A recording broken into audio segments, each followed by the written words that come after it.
is brought to you by Vamped Motors, the only authorized Ford and Toyota dealership serving the Cayman Islands. Cayman Pharmacy Group, with a location in West Bay and professional pharmacy at CTMH Doctors Hospital. The Cayman Pharmacy Group has a location for you just around the corner. Seaboard Marine. With over 35 shipping ports, find your shipping solution by calling 949-4977 or visit seaboardmarine.com for competitive rates. And Rotary Central. For more than 110 years, Rotary members have used their passion, energy, and intelligence to take action on sustainable projects. This is For the Record with Orrett Connor. Coming to you live from Radio Cayman Studio. For the record. For the record. For the record. Hear from your government officials, independents, and the opposition on issues that matter to you. For the record. Engage in an open dialogue between residents and lawmakers. For the record. For the record. For the record.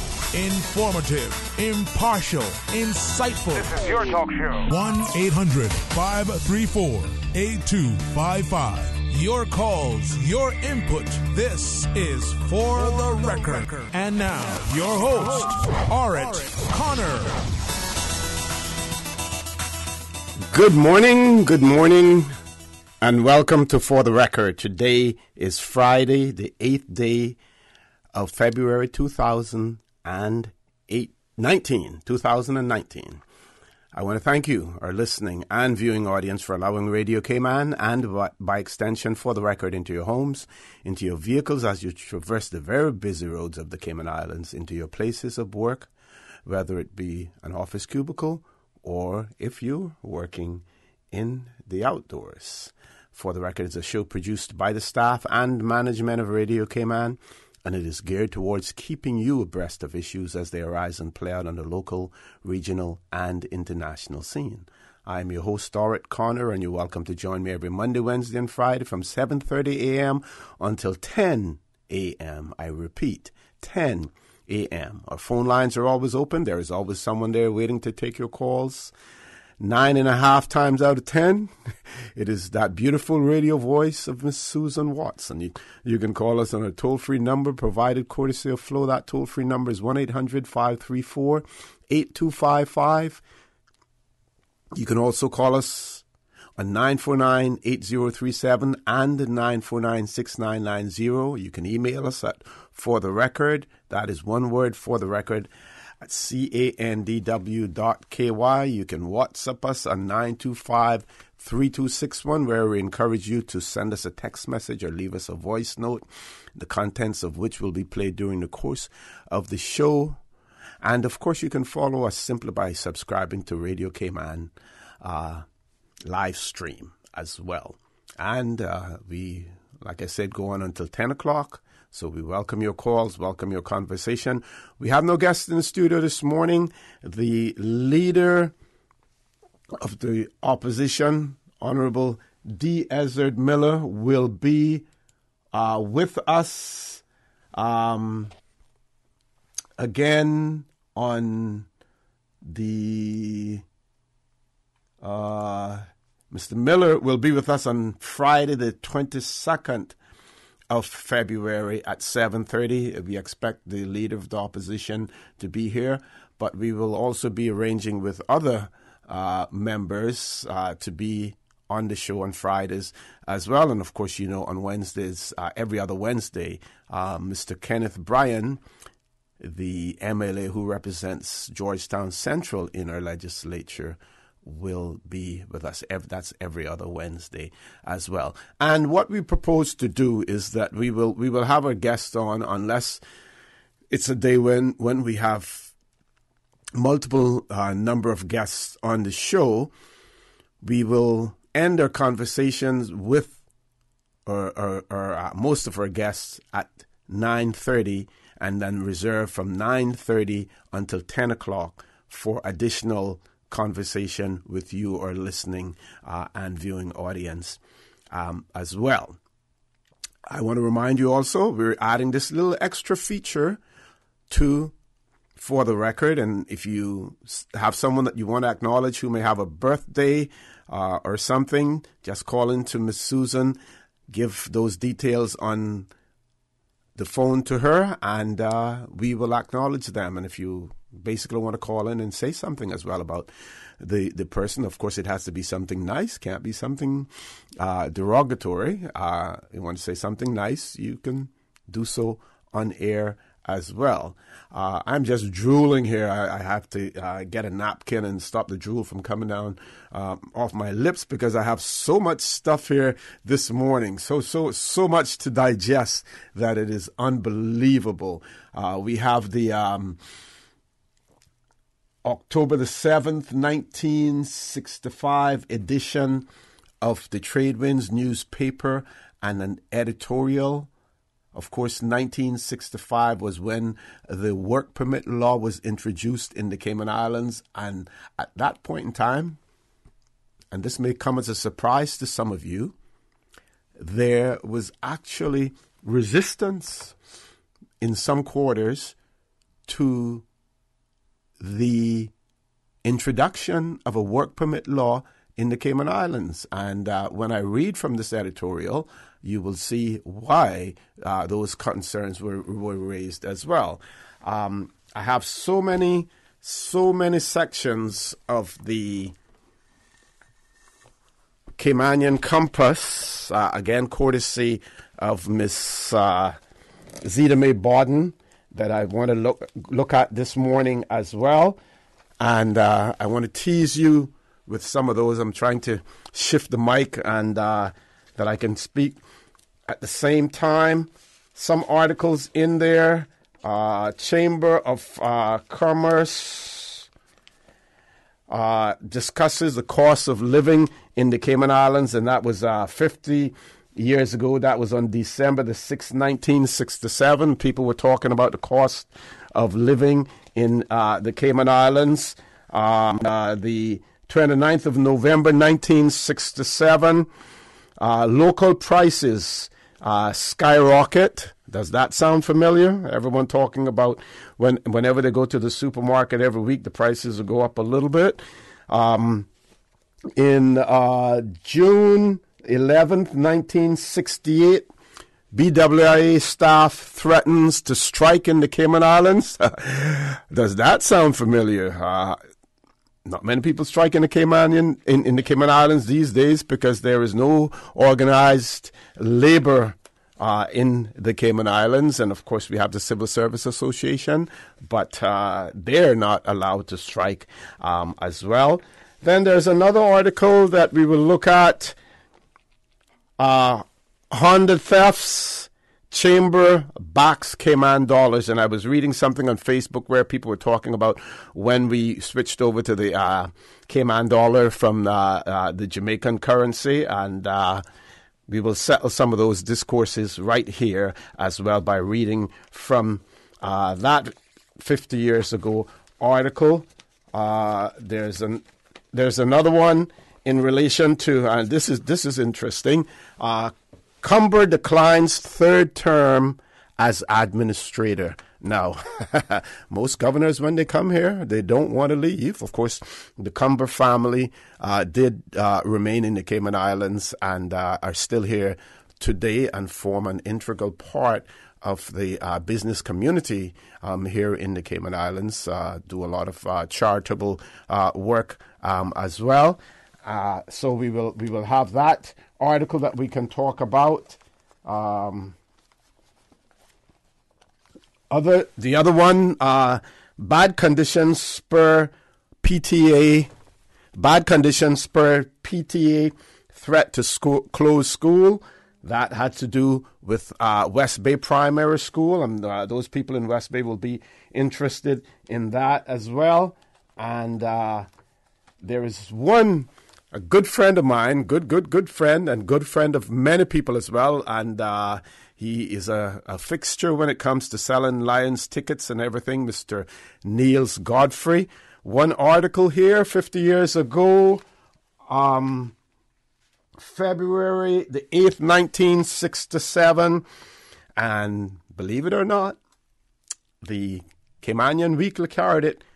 Godfrey Powell wedding wraps up an eventful January. So it seems as if in January, that was one of the signature events in the Cayman Islands, the Godfrey Powell wedding. So, Mr. Niels Godfrey, if you're listening in, I will be reading something about you this morning as well. You're usually the one telling the tales on others. We're going to talk about your wedding this morning as well.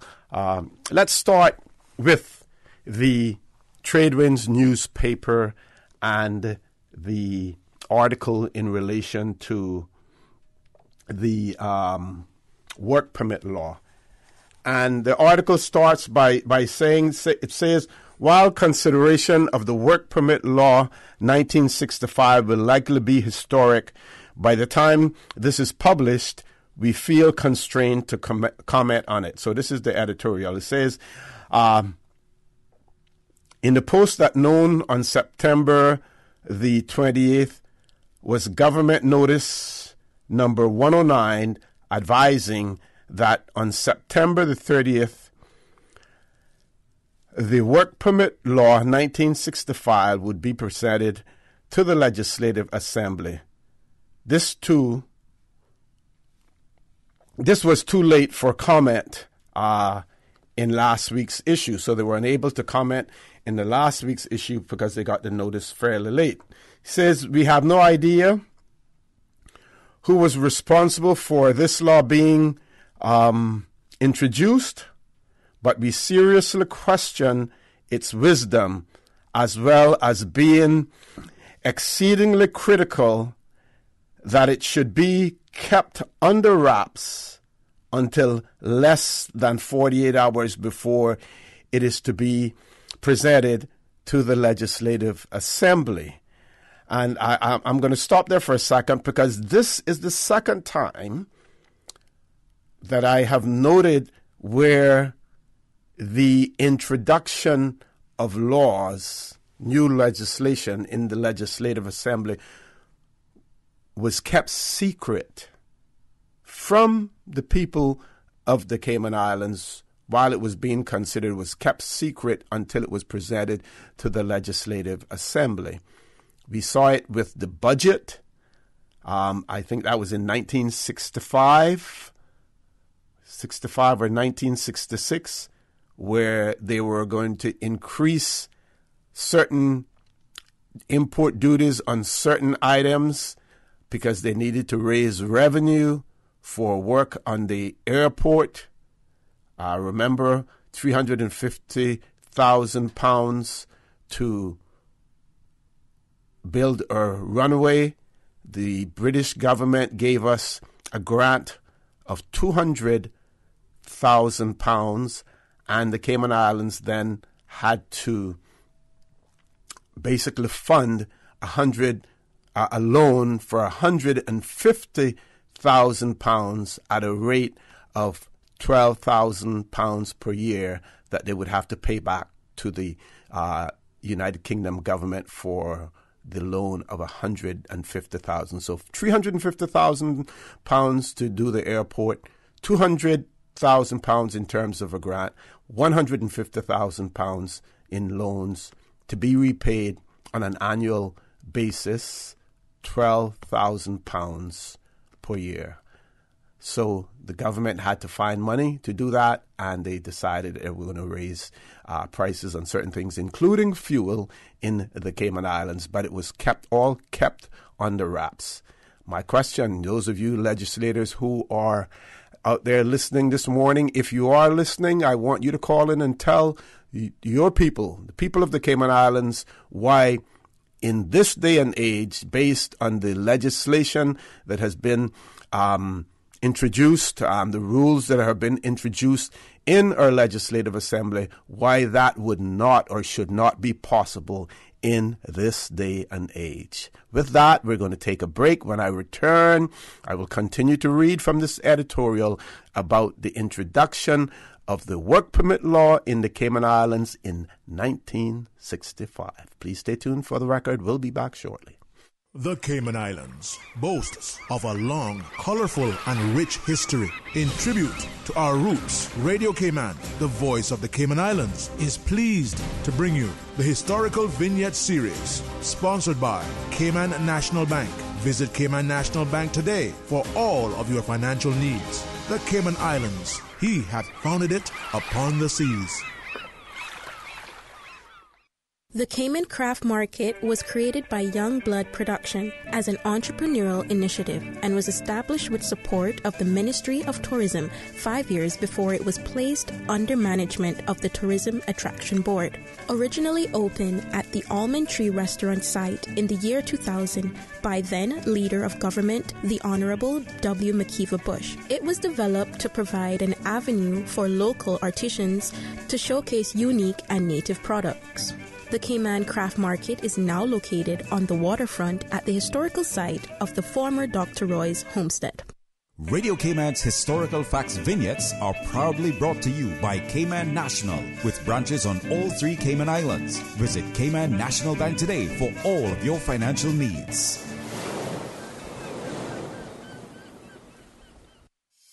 540 months.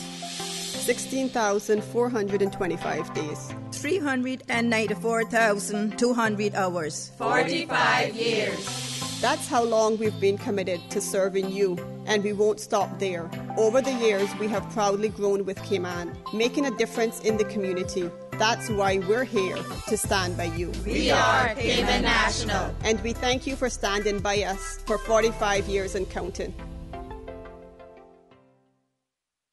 Thinking of doing more to show your sweetheart you really care?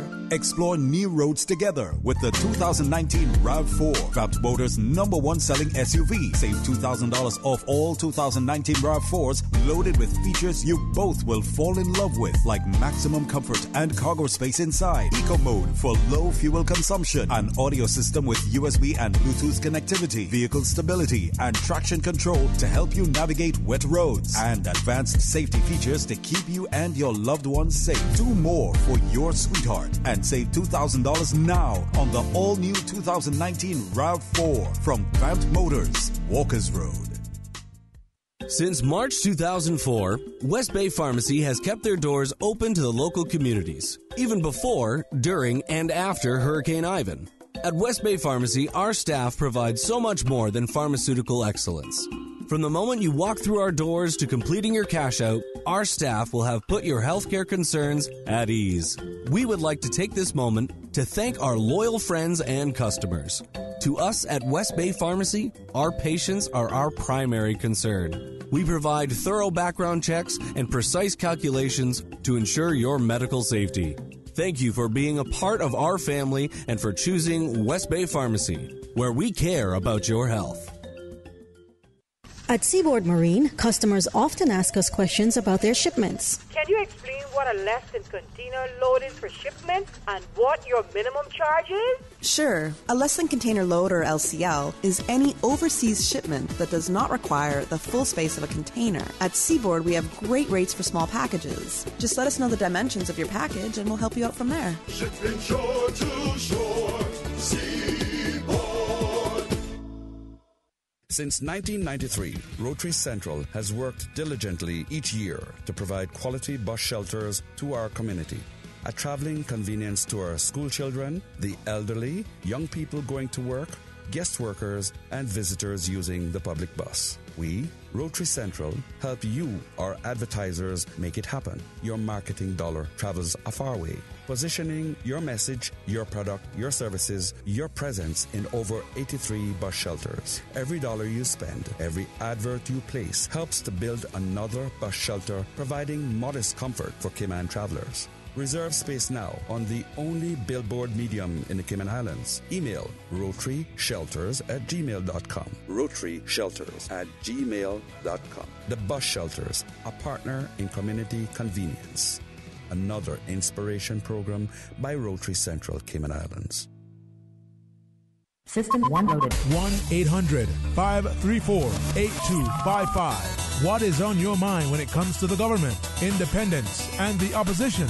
Issues that matter to you. 1-800-534-8255. Waiting to hear from you. For the Record. This is For the Record with Orrett Connor. Good morning and welcome back to For the Record. No guests in the studio this morning, so we were going to have open line. That open line will take place after the 8:10 news, what I want to do is to give myself at 8:10, sorry. So at 8:10, after the 8 o'clock news, at 8:10, we're going to open the phone lines. I just want to give myself an opportunity to share with you some details about the work permit law in the Cayman Islands, and I'm sharing that with you from the Tradewinds newspaper, Thursday, the 7th of October, 1965, and I started to read about that editorial, and it talks about that the consideration of the work permit law would be historic. They pointed out that the notice on the 28th of September, government notice number 109, advised that on September the 30th, so, in 2 days' time, the work permit law would be presented to the Legislative Assembly. Also pointed out to you that it had been kept under wraps for some time. This is the second time that I've noted where legislation was kept under wraps. One had to do with increases in duties and fees in the Cayman Islands, including the price of gasoline for government to get their taxes from that, and all kept under wraps. And I put out the challenge to any member of the Legislative Assembly to call in and to explain to my listening and viewing audience, if you would, why something like that is not supposed to happen in our Legislative Assembly in this day and age, based on the protocols, based on the standing orders, based on our Constitution. And if anyone fails to call in to explain that, I will do my research and find it myself. But I don't want that to reflect on any member of our Legislative Assembly, because it may then say that if they won't call up and explain it to the people, and OC can call up and explain it to the people, then maybe OC should be the one who should be in the Legislative Assembly. Of course, I have no intentions of being there, despite the fact that one of my good friends from BT called in on Wednesday and said that she wanted me to run in the Legislative Assembly. But no, that would be a good thing to hear from one of our legislators, and there are many out there, especially some of those old stalwarts who know the standing orders almost practically verbatim without having to read from it as well. But we would invite you to do that. Anyway, let me continue, because we have to go to the news at 8 o'clock. So the editorial goes on to say, we are of the opinion that similar legislation in Jamaica has been one of that country's most retrogressive measures since independence, and that it is doing much to discourage investment in Jamaica. It has, in our opinion, doomed Jamaica to mediocrity. Of course, again, talking about the introduction of work permit legislation. Now, what you have to bear in mind now, we're talking about 1965, right? Jamaica was 3 years into their independence, and we know what happens after we know what happened before independence, basically, that the Brits in the colonial territories didn't require any work permits to be there.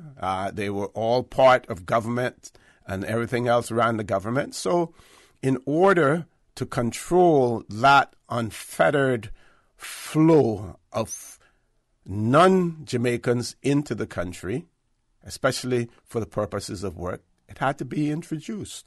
And we'll see our reasons here in the Cayman Islands why it was introduced. And some may argue that maybe what we had then was much better than what we have now. That's up for discussion as well.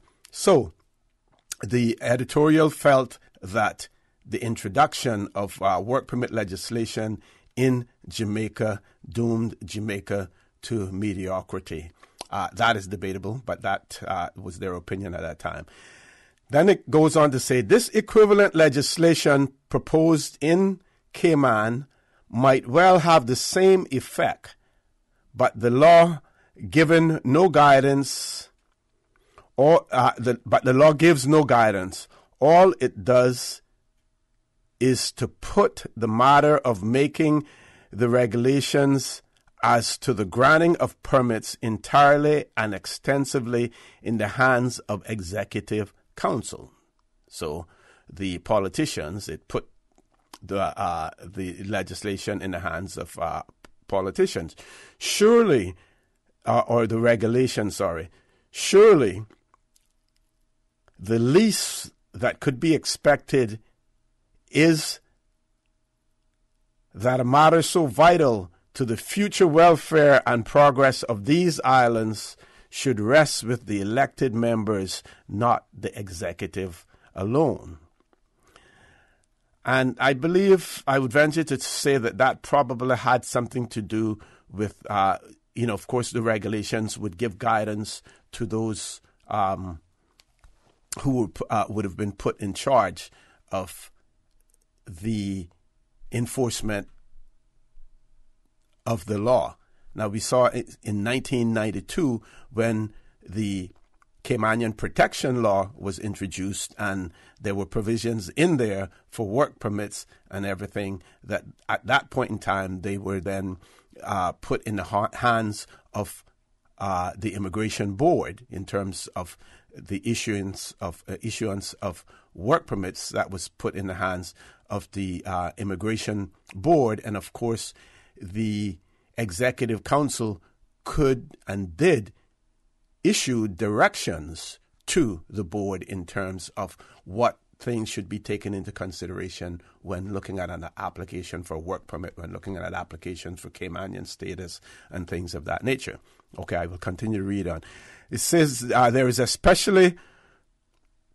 is especially so since one of the major grounds raised in favor of a change in the Constitution is that the whole government is conducted by the administrator and the Executive Council instead of the Legislative Assembly, causing the members of the Assembly to feel powerless. Yet, here is another example of legislation taking very important powers out of the hands of the legislative body and putting them in the hands of the Executive Council. This someone is asking a question in relation whether or not I'm talking about a current newspaper or old newspaper. This is from the Tradewinds newspaper of the 7th of October 1965. Old Tradewinds newspaper, 1965, 7th of October 1965. Getting to that time check very, very quickly. I'm not going to be able to complete this. It says, if the Legislative Assembly keeps passing such legislation, giving up this type of power to the Executive Council, then it ill behoves that to try to shift the blame for their lack of power into the Constitution and to use their failure to keep power in their own hands as an argument for constitutional change. In this election year, let us not be misled as to the true facts. Place the responsibility where it truly belongs and vote accordingly. So this was much of a political editorial as well, but the whole issue had to do with too much power in the hands of the executive, members of the Legislative Assembly feeling powerless, and that being demonstrated even more so by having this legislation put under wraps, members of the Legislative Assembly, other than those in Executive Council, not knowing anything about it. And 2 days before it was going to be presented in the Legislative Assembly, the notice goes out to that effect. Folks, we've reached the time check for 8 o'clock news. For the record, we'll return after. We will open the phone lines as well. Please stay tuned for the record. We'll be back after the 8 o'clock news. Thank you, Mr. Connor. And studio time now by Price Right is 8 o'clock. Price Right is Grand Cayman's warehouse shopping superstore, making your dollar go further with huge savings and no membership fees. Get more of the things you use every day at the right price. But it's not just grocery and health and beauty. Price Right has a full range of products from office to automotive, patio furnishings to kitchen appliances, and even electronics. And since warehouse prices mean savings for you, everything is priced right at Price Right, Grand Cayman's warehouse shopping superstore. Access. Information. Your community. News and information. Radio Cayman is your choice, your voice for today's biggest news. Radio Cayman.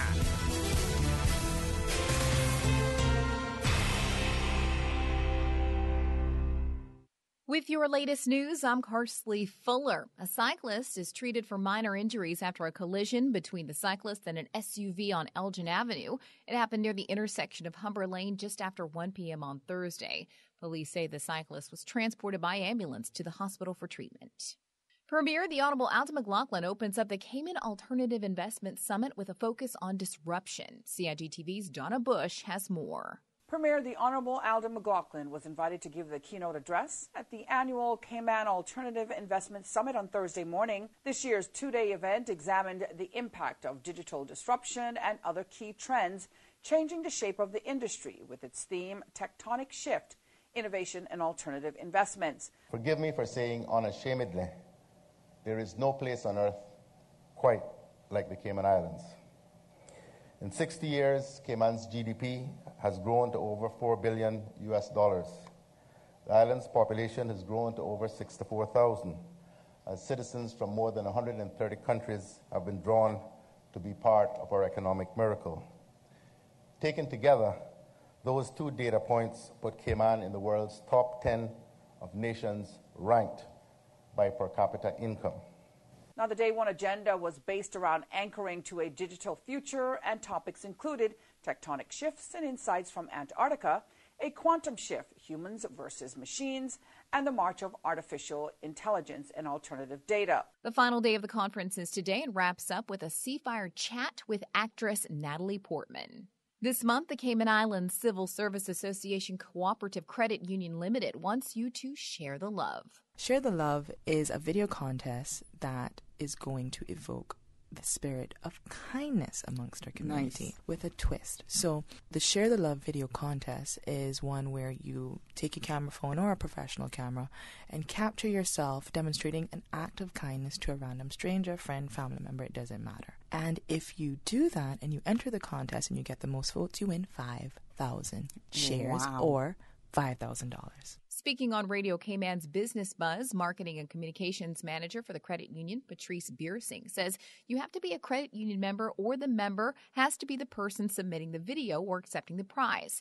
For more information, you can head to cicsa-creditunion.org. In other news, I guess I would say the same. Business students at the University College of the Cayman Islands are set to gain real work experience during a 10-week student consultancy program. Now in its 11th year, Senior Lecturer Program Coordinator Annette Murphy tells Radio Cayman the program has seen a total of 18 students and 4 small businesses join. It is a win-win situation because they get a wealth of experience and the business operator, of course, is getting free advice and sometimes practical help. The program is a joint partnership between the Ministry of Commerce, Planning and Infrastructure, the University College of the Cayman Islands, and the National Bank. Now with a check of international news, here's the BBC, who will take us out of the newscast. I'm Carsley Fuller from Radio Cayman's newsroom. BBC News with Marion Marshall. The King of Thailand's eldest sister has defended her decision to run for Prime Minister in next month's general election. Ubonrat Mahidon said on social media that it was her right as a citizen to accept the nomination. She's aligned herself with a party allied to the former government, which was overthrown in a military coup 5 years ago. At least 10 people have been killed in a fire at a training centre for one of Brazil's biggest football clubs, Flamengo, in the city of Rio de Janeiro. The blaze engulfed a dormitory housing Flamengo's youth teams, who are aged between 14 and 17. Its cause is not yet known. The International Paralympic Committee has agreed to lift its ban on Russia. The country has been barred from international competition since 2016, following allegations of state-sponsored doping. The IPC said Russia would be formally reinstated by the middle of next month. Cancer researchers in London say they've successfully tested a drug which could offer hope to some advanced cancer patients by attacking their tumour cells from within. Tisotumab vedotin, known as TV, was tried out on nearly 150 people whose cancer had become drug-resistant. The conditions of more than a quarter of patients with bladder and cervical cancers improved. BBC World Service News. Access. Information. What's happening in your community? News and information, music and more. You can find us. www.radiocayman.gov.ky. Like us on Facebook and follow us on Twitter. Radio Cayman is your choice, your voice for today's biggest news. Radio Cayman.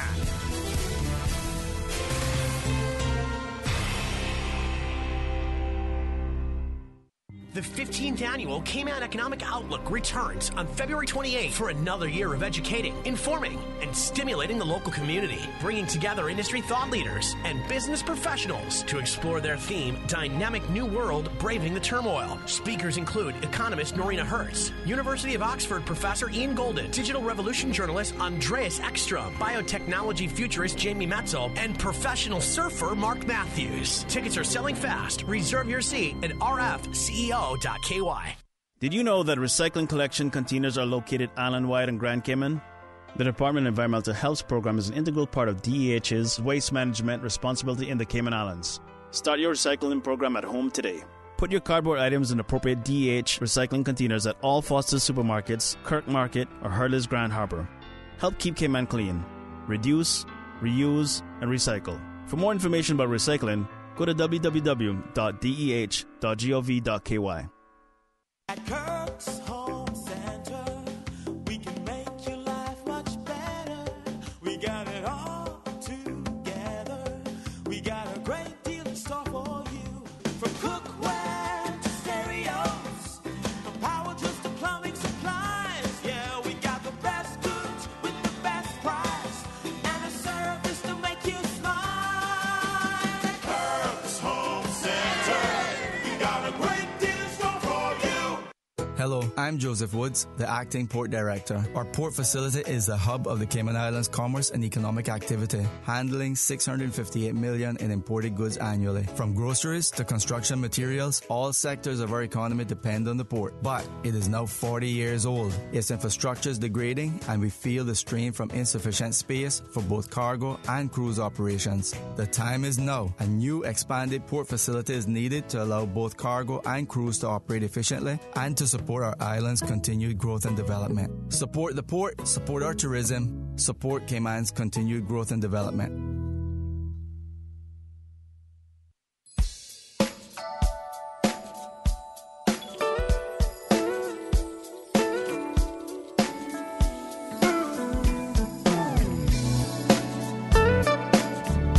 Good morning. Time now for the latest weather report. Current temperature is 78 degrees. Relative humidity is 89%. Barometric pressure 30.02 inches and rising. The wind is northeast at 8 knots. Overnight low temperature was 74 degrees. Synopses indicate moderate to fresh winds and rough seas expected over the Cayman area for the next 24 hours as a high-pressure system builds over the southeast United States. Radar images show isolated showers over the Cayman area moving southwestward. Now the forecast for today calling for partly cloudy skies with a 20% chance of showers, and temperatures will be in the mid-80s. Your winds will be east to northeast 15 to 20 knots, and seas will be moderate to rough with wave heights of 4 to 6 feet. Small craft should exercise caution over open water for today and tonight as well. Forecast for tonight, mainly fair skies with a 20% chance of showers and temperatures falling to the low 70s tonight. Your winds will be northeast at 15 to 20 knots. Seas will be moderate to rough with wave heights of 4 to 6 feet. Low tide will be this afternoon at 12:20. High tide this evening at 5:58. The sun will set this evening at 6:21 and will rise tomorrow morning at 6:58. And the outlook is calling for similar weather conditions through Sunday morning as the high-pressure system continues to build over the southeast United States.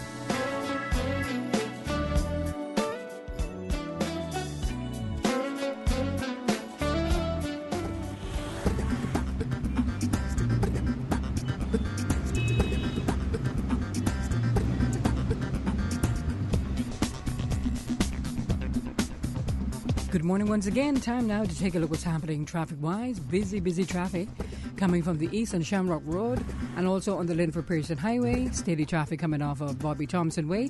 Huldart Avenue, steady traffic as well, but flowing. From the West Bay four-way stop, traffic is moderate.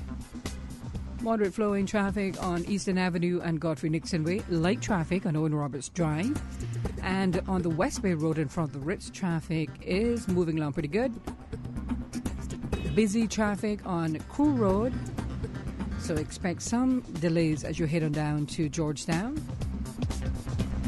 On Northstown Road, moderate flow of traffic. Huldart Avenue traffic is steady but flowing. That's the very latest on your traffic. Remember 10-2 on the steering wheel. Have a good morning and buckle up. From happy beginnings to happy ever after. Brit K protects your lifestyle with the best insurance cover at the best possible price. Health insurance with far-reaching benefits. 95% of claims settled in 5 days. Low-cost life insurance. And investments. Security in retirement. With a custodian pension plan. For happy beginnings and a happy ever after. Visit britk.ky or call 949-8699. Brit K, where people come first. With Orrett Connor. Initiating system. For information that matter. For the record. With Orrett Connor. Continues right now on Radio Cayman. Good morning and welcome back to For the Record. We have no guests in the studio. We have our open line.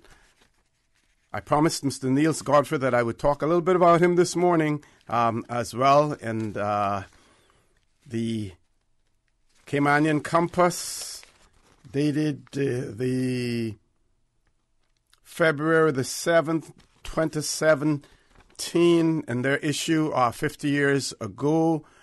And it says on February the 8th, 1967, edition of the Caymanian Weekly, a precursor of the Caymanian Compass, West Bay correspondent Leila Yates wrote, "We congratulate Mr. and Mrs. That has to do with something else. I have to find the one with the wedding part of it. Okay, there was a lovely wedding on the 31st.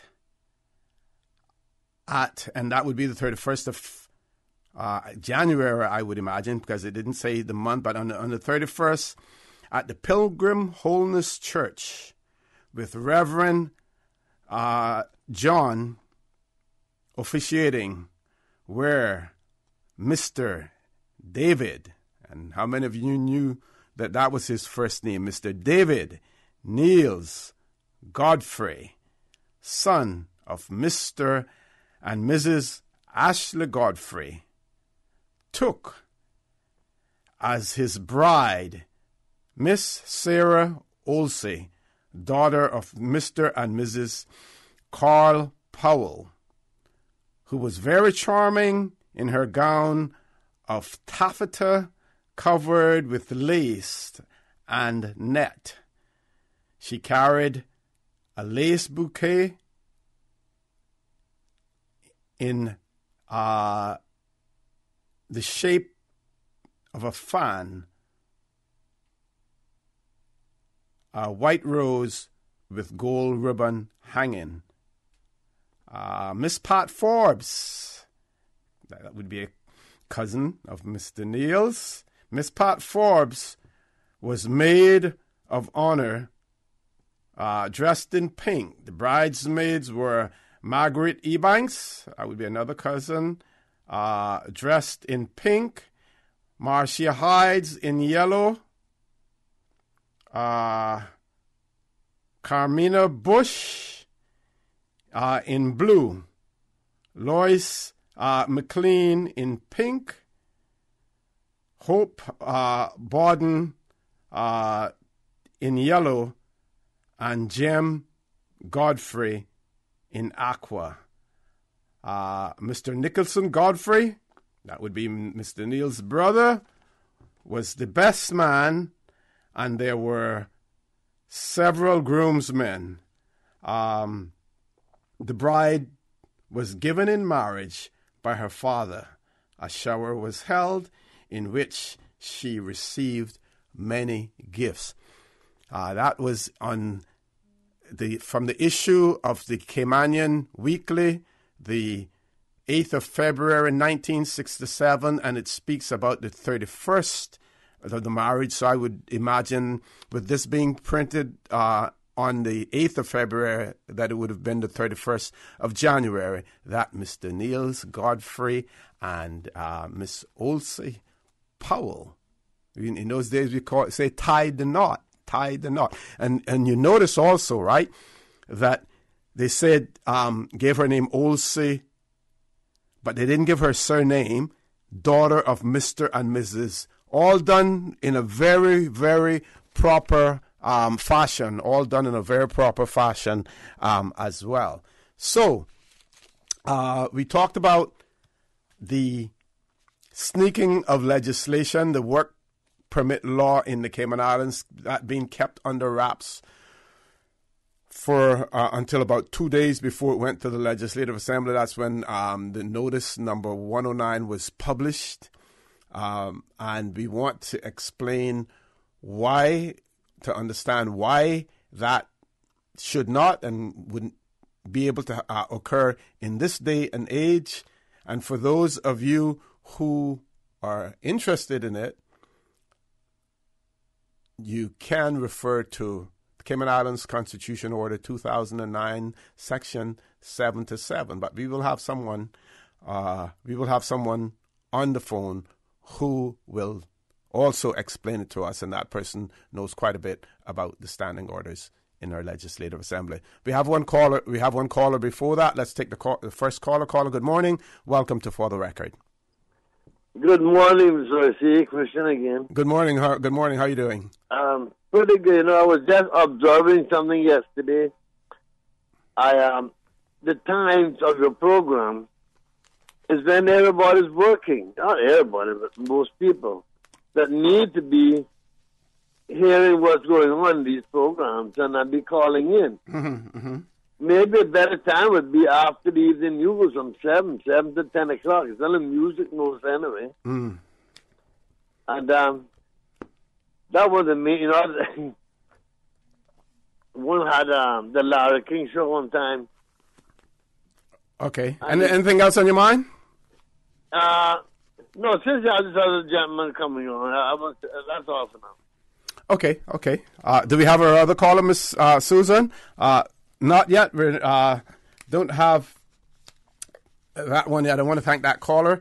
Let's look at another article, and this is Caymanian Compass, the Tuesday, the 11th of October, 2016, and it talks about 50 years ago on this October 12th, 1966 edition of the Caymanian Weekly, a precursor of the Caymanian Compass. West Bay correspondent Ms.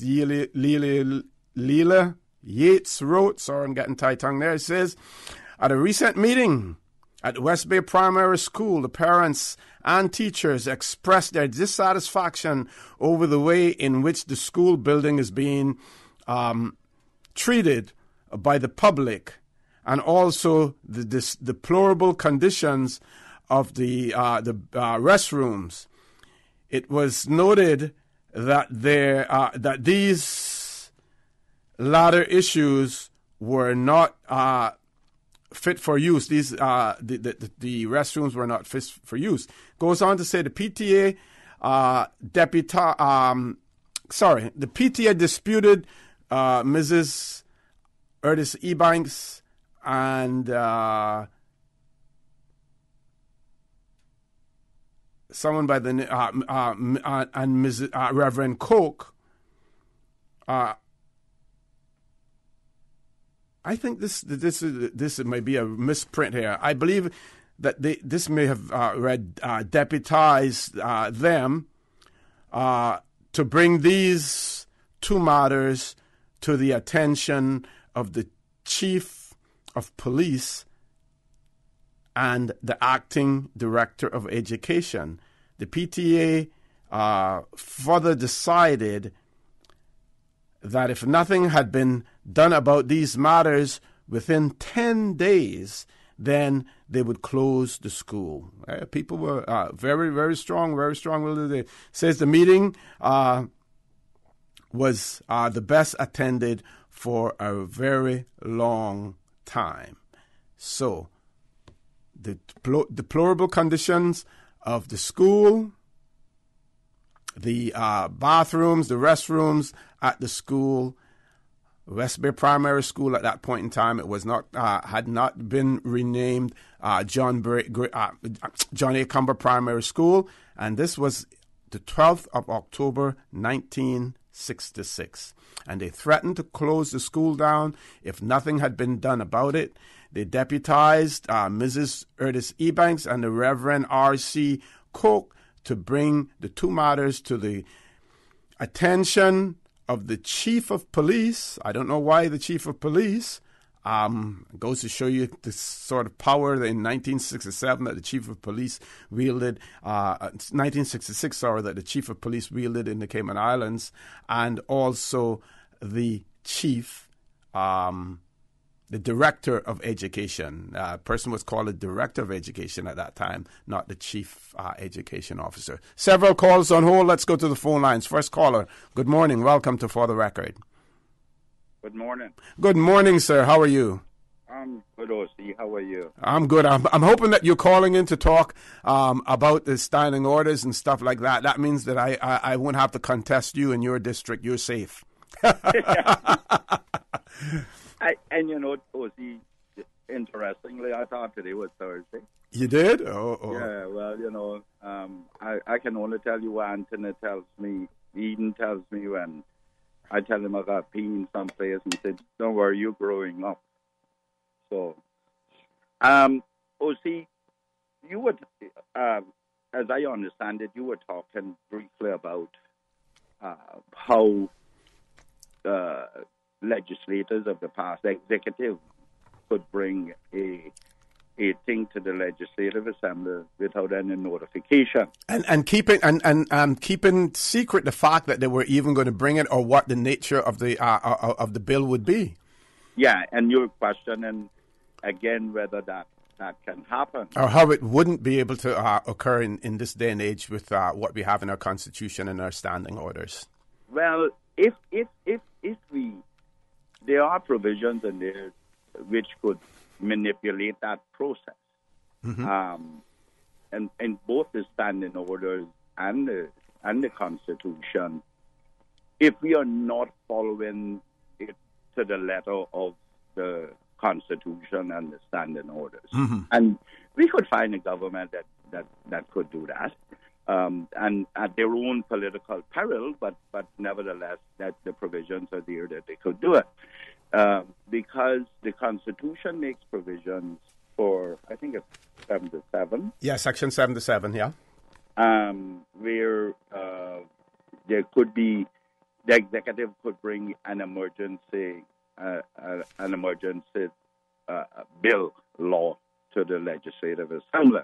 Now, they would have to explain, provisions are made for them to have to explain what that emergency is. Mm-hmm. There is nothing specifically saying detailing what should be constituted as an emergency. Okay.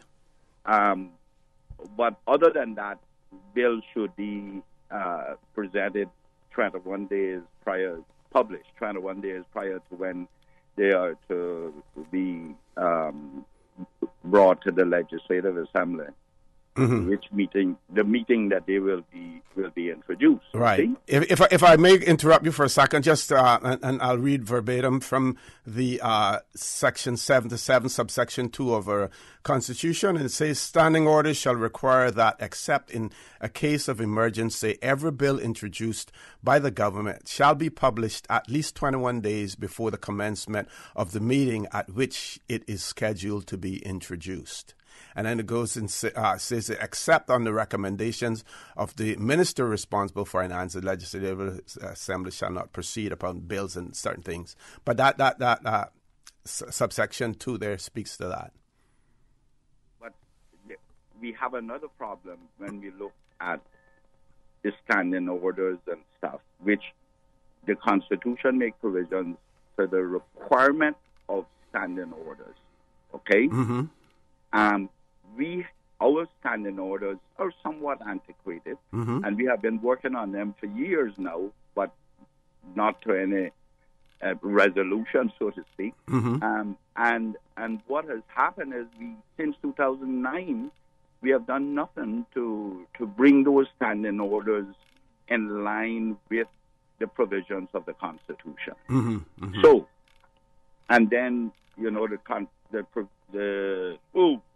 the standing orders makes provision that if there is nothing in here, we go to Northern Ireland and the House of Commons. Mm-hmm. Mm-hmm.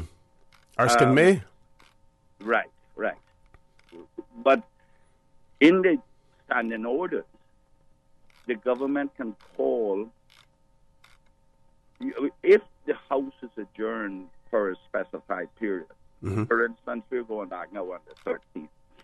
The government could call the House on short notice, and the presiding officer must allow them to do that. Mm-hmm. Mm-hmm. Likewise, any majority of members can petition the presiding officer to call the House for a specified thing, for a specific thing. You remember when we wanted to do the vote of no confidence in the Premier in December 2013. It took 8 of us to write the presiding officer to call that meeting, but we can't do anything else but what we specify in that request to have that meeting. You see? Okay. And likewise, the government can do the same thing, and they can specify what they want to do with that meeting if it is outside, if it's within that adjournment period. Okay? Mm-hmm. So there are provisions where you could possibly do it. You would be stretching it. You would fall foul of the opposition, because the opposition obviously is going to bring it to the attention of the public, and you're doing it at your own political peril.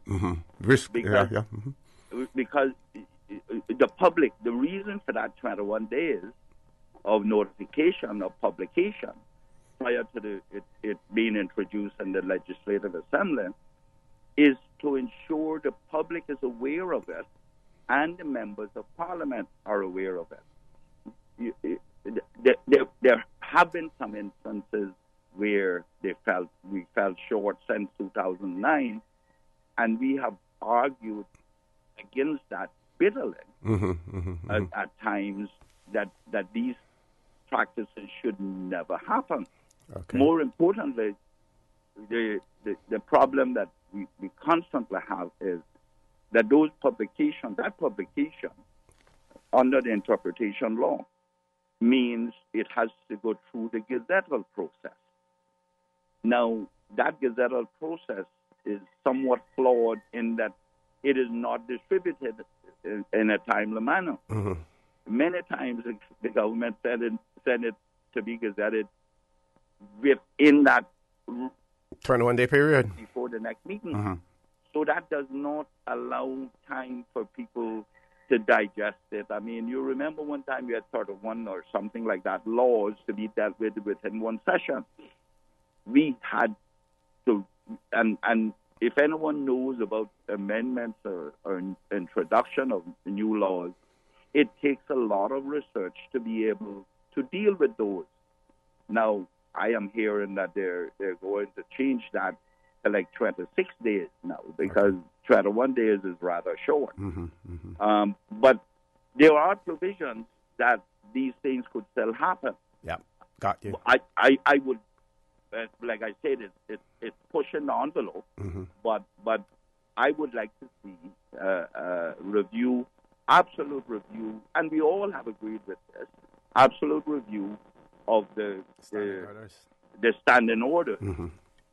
Because this thing of 2 hours of debate and that kind of stuff, we already know where we're going to vote. We're wasting time inside there, to tell you the truth. Okay. But we stretched that to its limit as well. Okay. We have to go to a break, but very quickly, I heard you say something about the 13th, that the House Legislative Assembly will be meeting. Is that the 13th of this month? No, the 13th of March. 13th of March. Okay. We were notified a couple of days ago.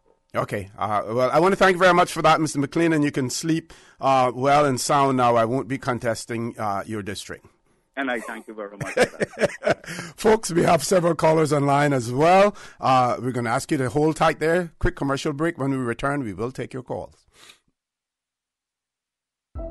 It was a day that changed my life. No words can describe the feelings of seeing my baby boy sick for the first time. The overwhelming feeling of fear to be responsible for his health and happiness became my priority. So I did what any nurturing mother would do when their baby is sick. I took him to get some of the best medicine possible.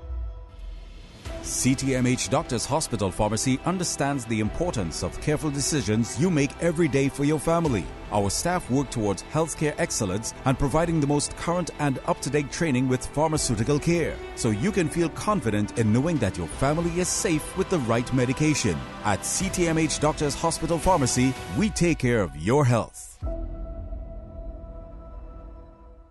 At Seaboard Marine, customers often ask us questions about their shipments. Hi, I'm thinking of buying a car from the States. Which port do you ship out of? Hi, we ship out of Miami, Houston, and Brooklyn. Just let us know your port of choice and we can provide you with a quotation and answer any questions you may have on insuring and protecting your vehicle during its journey. Shipping shore to shore, Seaboard. This Valentine's Day, let your love burn with roses from Rosie's Roses. We're your best stop to find all your special needs and love bundles with a smashing 10% discount if you order by February 13. Call 922-5273, 746-7673, or go to our website, rosesroses.ky. Enter to win a $100 gift certificate for Mother's Day. It's Rosie's Roses for your Valentine. Shop number 7, Rankin Plaza off Eastern Avenue. Free delivery in Georgetown. System 1 loaded. 1-800-534-8255. What is on your mind when it comes to the government, independence, and the opposition? Issues that matter to you. 1-800-534-8255. Waiting to hear from you. For the Record. This is For the Record with Orrett Connor. Good morning and welcome back to For the Record. We're going straight to the phone lines. Caller, good morning. Welcome to For the Record. Good morning, Mr. For the Record. Morning, Doc. How are you? How are you? Steve McFeels here. I'm fine. It's good you're reading from those old newspapers, because I think that this generation doesn't know how they reach here, how they reach out to this point. Yep. It's very interesting that the only historical records that we had about the everyday life was the newspapers in those days. You notice how the newspapers were reporting everything. Yes, that's correct. And now today we don't. They only report about people who got money and certain class of people. And they're usually owned by people who got money. Exactly. So, what I would like you to do sometime before you before this month is out is to go to the old newspaper reports of the Command Protection Law of 1971. Okay. And see if you can get that law. Yes. And see its objects and reasons the object and reasons for the law. I read it quite a while ago. People probably forgot it now. But I also went to the Hansards of the Legislative Assembly, and when it was introduced by the Honorable Benson Ebanks, when they laid out the objects and reasons for that as well. Yes. Yeah, I was on the radio with you then, but I think more so now. We need to repeat it. Yes. To be repeated. Yep. Because it replaced an old 1930 law. Mm-hmm. 1930-something law, they called it work permit law, that was in effect then. But that was not working. And remember, I think that it had 4 places. It were 4 exemptions that it brought in. Mm-hmm. It grandfathered in all the people who were working there on the work permits. I think that was Section 22. Okay. They say that if you were working, I think it was the 27th of March or April 1971 when the law came into effect. 27th of March, yeah. 1972. 1972, yeah. It says that if you were working gainfully employed on that day, I think that's the word they used, gainfully employed on that day, you didn't need a work permit after that. Only people who came to work and came on after that needed a work permit. And if you had been ordinary resident in the Cayman Islands for 5 years prior to that date, you were deemed to be Caymanian. And you could get a declaration from the Grand Court to that effect, and you would then belong. I don't know, Doc, if you heard me earlier on the show, but I did read from the Tradewinds newspaper the 7th of October, 1965, and their editorial objecting to the work permit law in 1965. But their main objection in that legislation was the way that it was brought by stealth to the Legislative Assembly. People only knew about it 2 days before it was actually going to be introduced. But and then if you were domiciled in the Cayman Islands, remember that word domicile caused a lot of controversy in court. Yes. As to its meaning. Yes. So if you were domiciled in the Cayman Islands prior to that day, that you were also deemed to be Caymanian. All of those people who were caught under the 1970s, all the children and all the people, they didn't lose their status at all. Right. They didn't lose their status at all, and they didn't use it when they got 18. No provision for loss. Yeah, yes. and one of the reasons for the Executive Council retaining the right to work let me use the words. The ultimate right to approve a work permit was because they were quite concerned that we were going to get flooded with so many people from the outside. And especially, remember, the lawyers had to get the approval of the Executive Council to be able to come because they didn't want one form to control the country, the legal plums of the country, because, the offshore business. And so, but all of that is gone by the board now. We forgot all about that now. Yeah, I actually have a copy of the 1965 work permit law. I have to go back into my archives and dig that out and share that with our listening audience as well. So it's good what you're doing, because, like I say, it seems to be like a whole generation of people don't even know where they came from and how they got here. So that's a good thing that you're doing. That's what I would like to say to you about with you this morning. Thank you, and we have to talk about that proposal as well. We have to talk about that. Thank you, for Mr. Red Record. Thank you very much, Doc. Thank you. Other callers? No callers. Okay. Now you heard me. I'm moving along, and like I said, my lips were drooling. Miss Susan pass me some tissue and stuff like that and say, you got to get yourself under control, young man. You heard us talk about the teachers at the West Bay Primary School, the parents of the West Bay Primary School threatening to close the school, deputizing Mrs. Erdis Ebanks and the Reverend Coke to bring to the attention of the police commissioner and the director of education the deplorable conditions of the restrooms at the school, and if it wasn't addressed, that they were going to be closing the school. And I pointed out to you that at that time, the school was called West Bay Primary School. Now I will give you 50 years ago, Caymanian Compass, dated Thursday, the 19th of July, 2018, only last year. And while this is from the Caymanian Compass and their section, their column on 50 years ago, I again want to give credit to Miss Zita Mae Borden for loaning me her folder with all of these issues in it, because this has really proven to be such a conversation piece for me here on For the Record. So, 50 years ago, talking about published in 2018, the Thursday, the 19th of July, 2018, it reads, and if you hear me hesitate a little bit, it's simply because the print is a little bit fine, and 68-year-old eyes have done a lot of work in 68 years, so you have to, sort of bear with me on that. It reads, in the July 18th, 1968 issue of the Caymanian Weekly, a precursor of the Caymanian Compass, the following story, entitled West Bay School Opens, appeared. And it reads, the official opening of the new school at West Bay took place last week, Thursday. It has been named John A.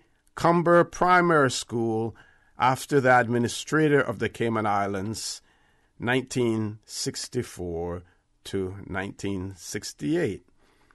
Mr. Cumber himself performed the opening ceremony. He said that it was a great honor to have the school named after him. It was a great compliment, which he appreciated.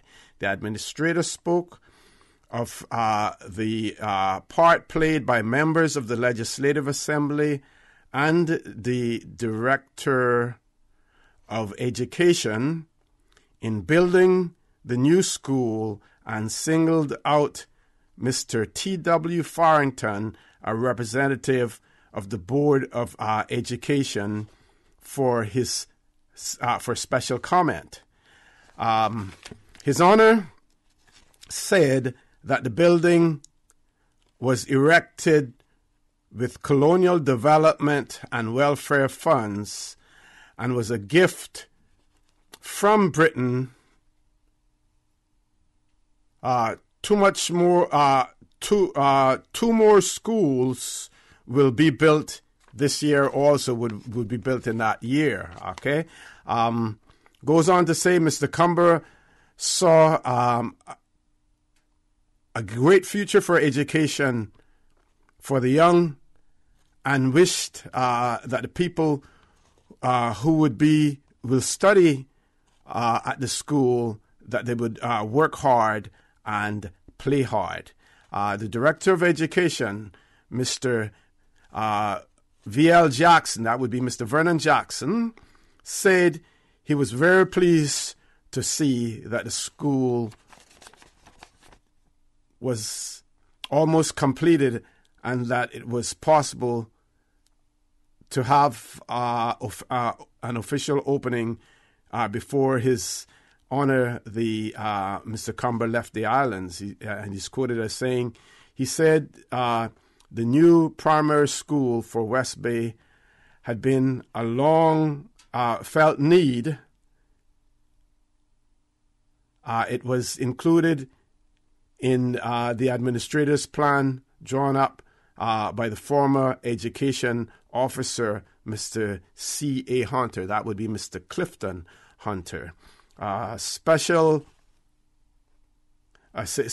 years ago, a block was built to house the younger children. Lack of funds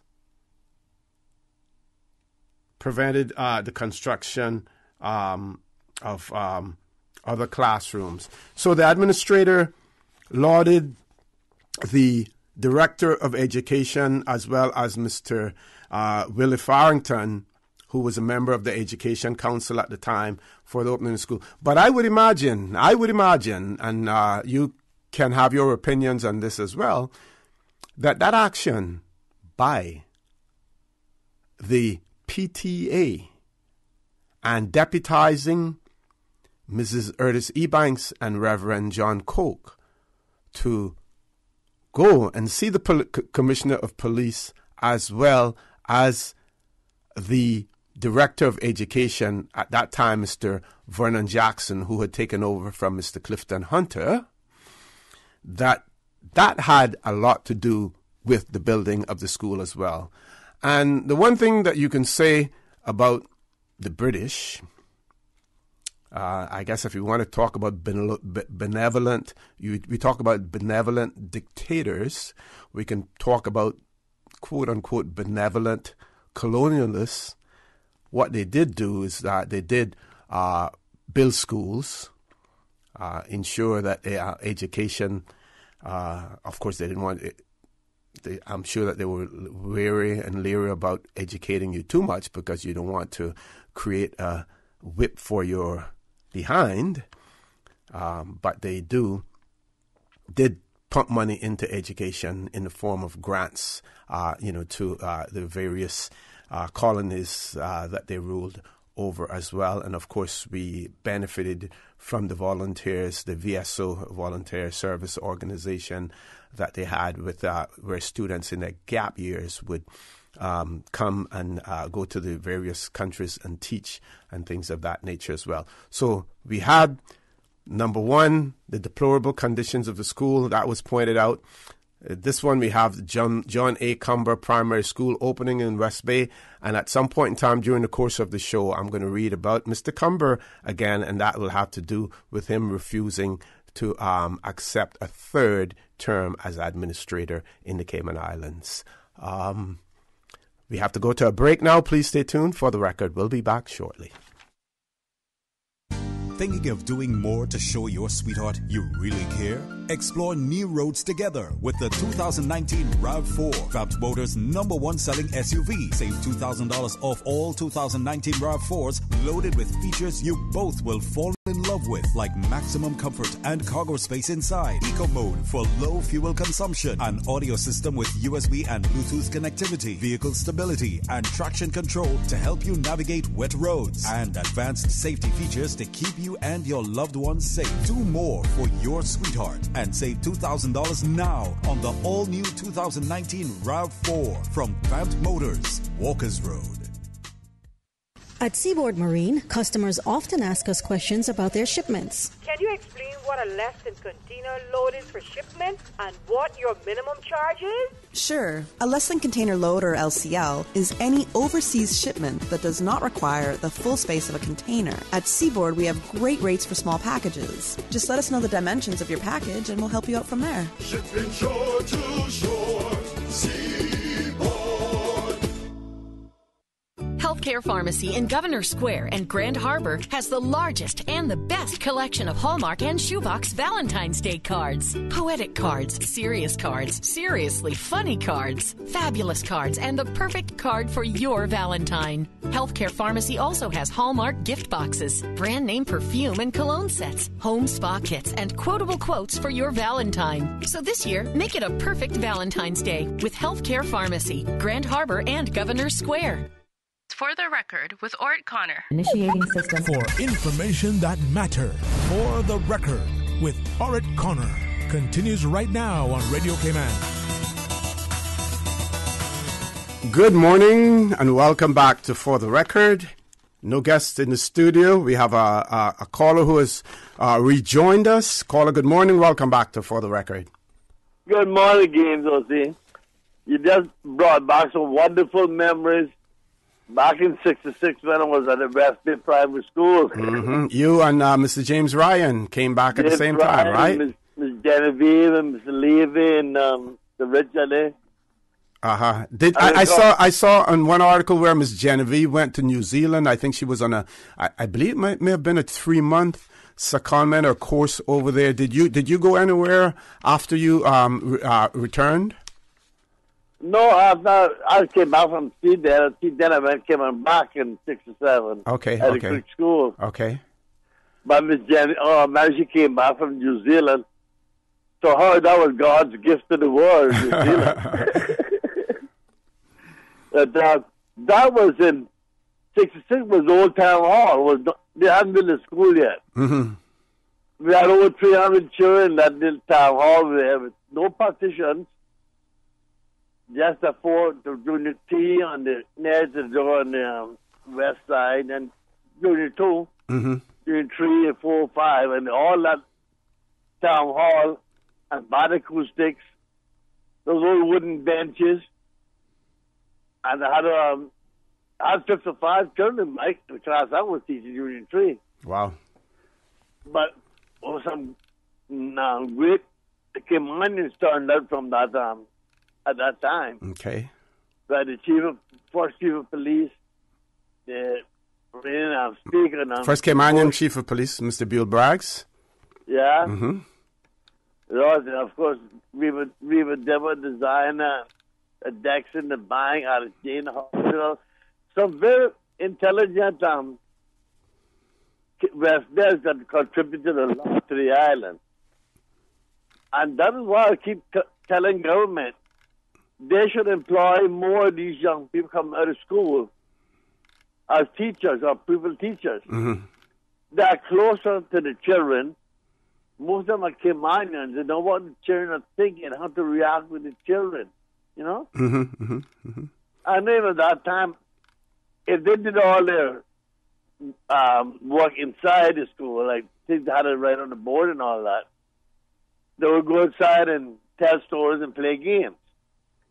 Now, they didn't know that was part of their work still, but, you know. But they worked like beavers inside and quiet. Miss Genevieve came down one time and asked if everything was okay. How do you keep 50-odd children in that age so quiet? Mm-hmm. And you didn't see them when they were going outside. You would not even know they're gone because the girls tiptoed out first, and each boy had their station on the benches, and they lifted up and marched. If one of them, if that bench made a sound, they were going to get a lot of ragging when they go outside. Yeah. Carl, I just want to comment on something that you said earlier when you called in before in relation to the time for the record. But I would point out to you that not only do we cater live to our audience, those people who may be driving into work, as well as those who are at home, but bear in mind that this is also recorded. It is on YouTube, so it can be played back. So we're not only catering to a live audience, and based on the comments that I'm getting from people who view and who listen, I believe we have a very wide audience for not only for the record, but Radio Cayman in general. But I want to thank you for that. Do we have another caller? One other caller. Caller, good morning. Welcome to For the Record. Good morning, Mr. Wosi. Good morning, sir. How are you? Just fine. Wonderful to hear digging up in our history. Thanks. With the Caymanian Weekly, I think it was at some time, and then the Caymanian Compass after that. Mm-hmm. And now the Cayman Compass. It's the Cayman Compass. There's a big difference there. Big difference. And we know the editorials are rarely ever very flattering to, I would have to say, indigenous or generational Caymanians. Mm-hmm. They're ridiculing, criticizing our civil service and everything. And now and then occasionally MLAs, but that's the nature of journalism. We see it with the gigantic CNN, the United States, instead of focusing on the issues that face the United States and this dangerous generation. They're focusing on the president, the personal. And they did that before many years ago. President Nixon and with other presidents also.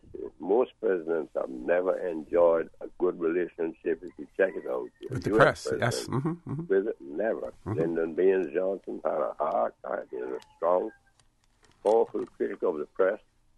Ronald Reagan never had.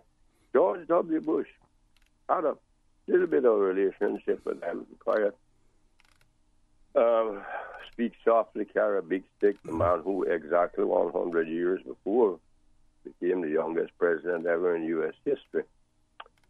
Theodore Roosevelt was called the same to mind. Anyhow, the caller before, I think he had maybe all of some weird things to say and insightful, but I think he had a lapse the other day in that when you're comparing Cuba and Mr. Castro and all that in the United States. And Mr. Castro was an evil tyrant. I'll say that without any fear. An evil tyrant. That's what he was.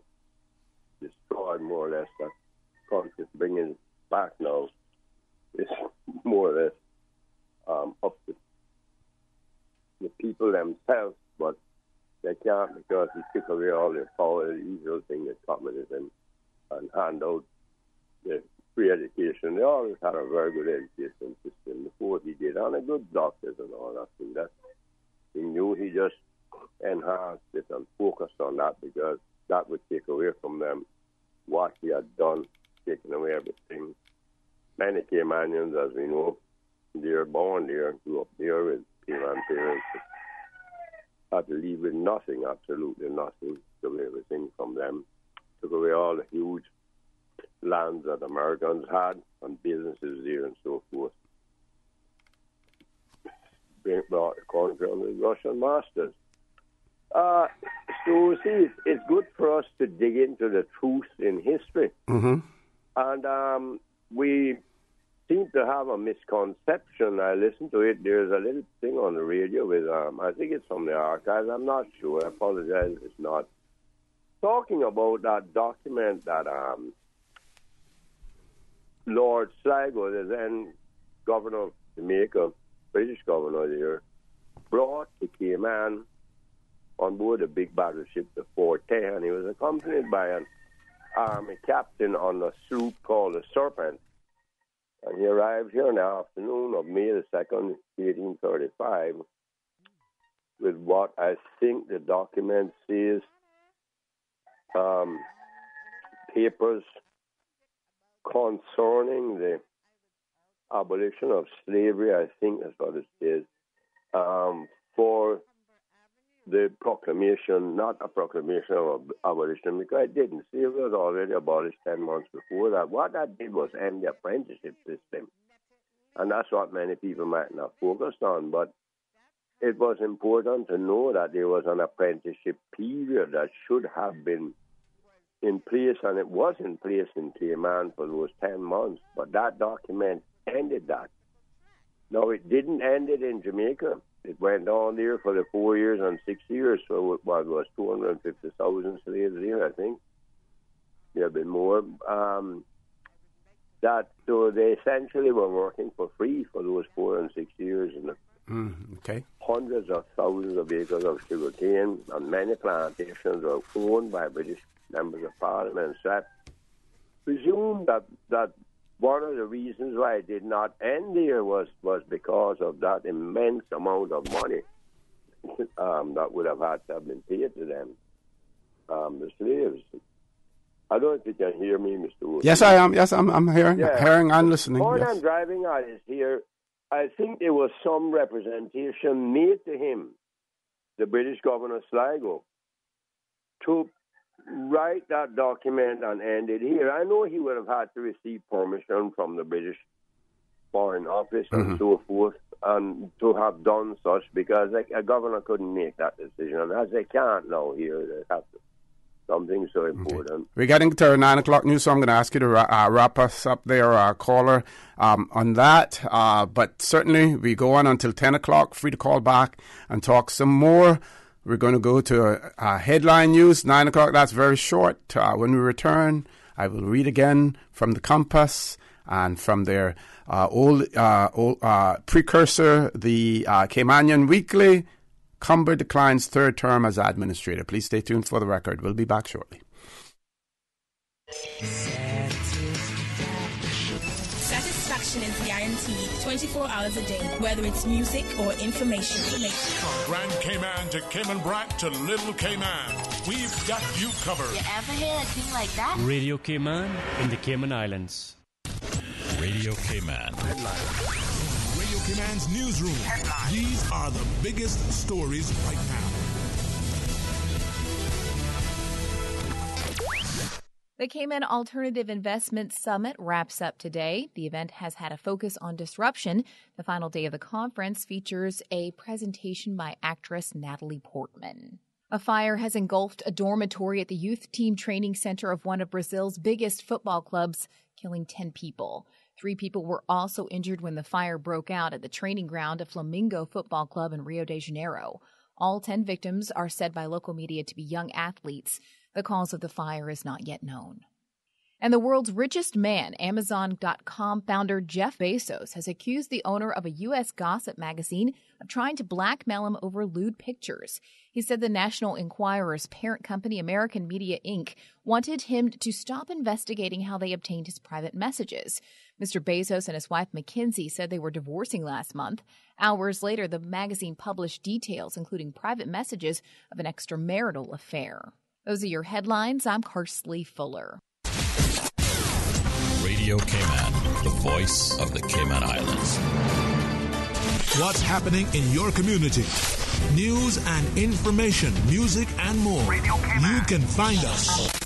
www.radiocayman.gov.ky. Like us on Facebook and follow us on Twitter. Radio Cayman is your choice, your voice for today's biggest news. Radio Cayman.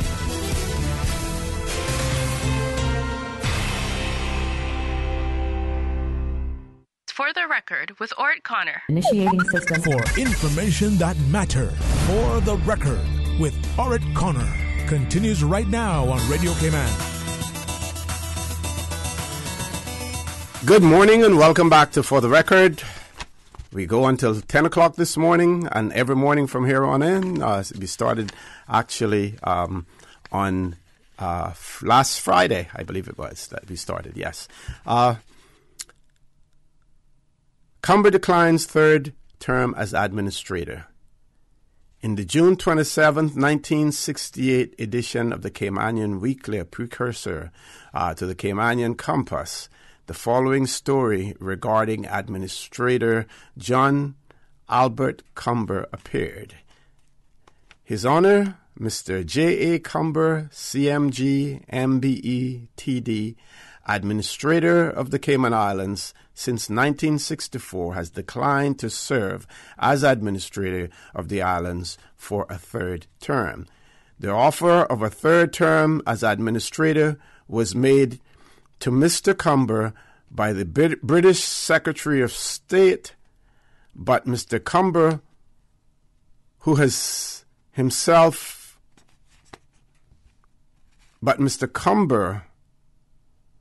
who has hinted that when he leaves the Cayman Islands at the end of July, he's going to retire from Her Majesty's civil service, would not reaccept the position. Mr. Cumber made these disclosures when he replied at the banquet held at the Galleon Beach Hotel last Friday night. The function was given by the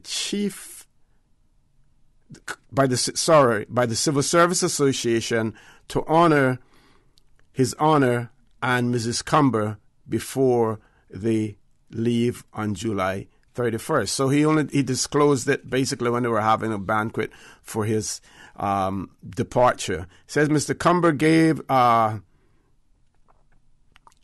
4 basic reasons for not continuing in the islands as administrator. And in the first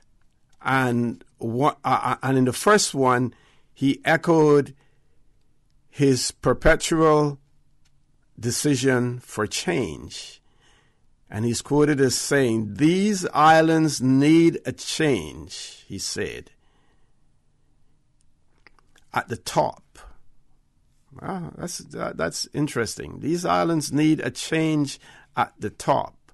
Continuing, the administrator told the very large gathering of civil servants and their spouses that after nearly 5 years here, he thought a fresh mind is required to attend our remaining problems and development.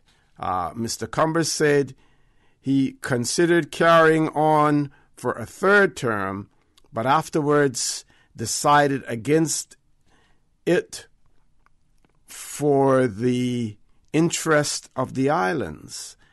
"I was tempted to accept the Secretary of State's offer of a third term of service," he disclosed, "but I refused because after the pressures of the last 2 tours, it would be only too easy to relax and turn this into as a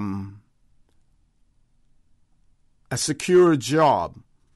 This would not be in the people's best interests," he said. So I'm going to just basically paraphrase then. Basically what he said, after a lot of pressures, and I guess he didn't say here, but what had been accomplished as well, that it would be easy for him to accept a third term, rest on his laurels, and basically bask in what has been accomplished before, but that would not serve the people of the Cayman Islands.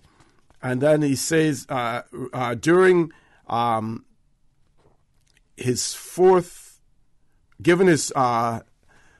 reason for leaving these beautiful islands, the administrator gave a broad hint that he is quitting the public service, which he said he was going to retire from the civil service.